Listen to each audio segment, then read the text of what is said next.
Les paraboles de Jésus, le bon samaritain.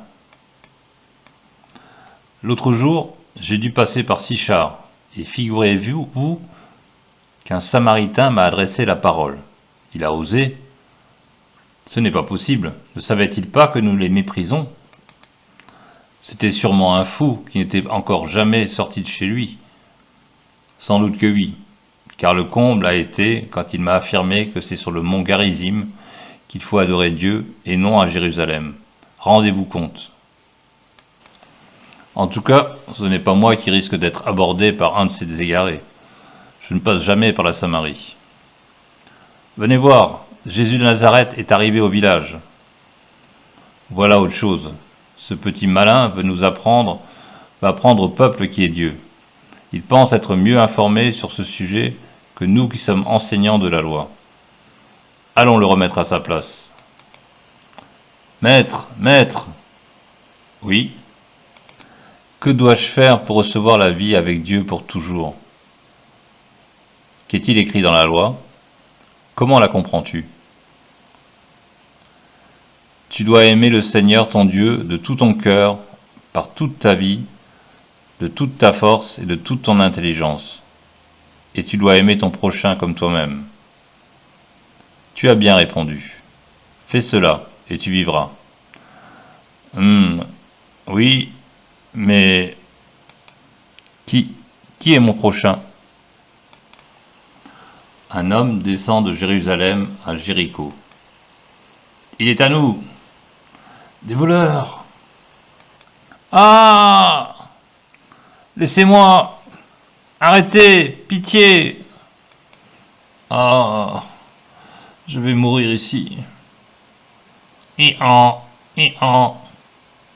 âne? Un prêtre! Je suis sauvé. Mais il m'ignore. Le temps passe. Un serviteur du temple. Enfin de l'aide.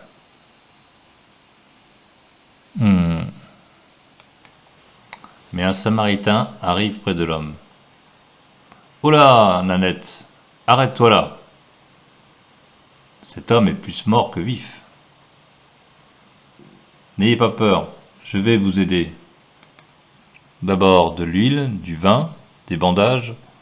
Ceci devrait vous soulager. Voilà.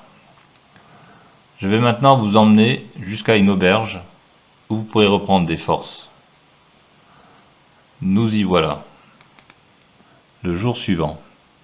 Aïe, ma tête! Où suis-je? Dans mon auberge. Un de mes clients réguliers vous a amené ici. Le prêtre est finalement revenu me chercher, à moins que ce soit le serviteur du temple. Non, non, c'était un samaritain. Il m'a donné 2 pièces d'argent et demandé de vous soigner. Il me remboursera tout ce que j'aurai dépensé en plus lors de son prochain passage. À ton avis, lequel des 3 voyageurs a été le prochain de l'homme attaqué par les bandits? C'est celui qui a été bon pour lui. Eh bien, va, et toi aussi, fais la même chose. Fin. Sachez que vous trouverez dans les commentaires de cette vidéo le lien de téléchargement de cette BD chrétienne de Tournesol sur le site médiathèquechrétienne.fr. Merci et à bientôt.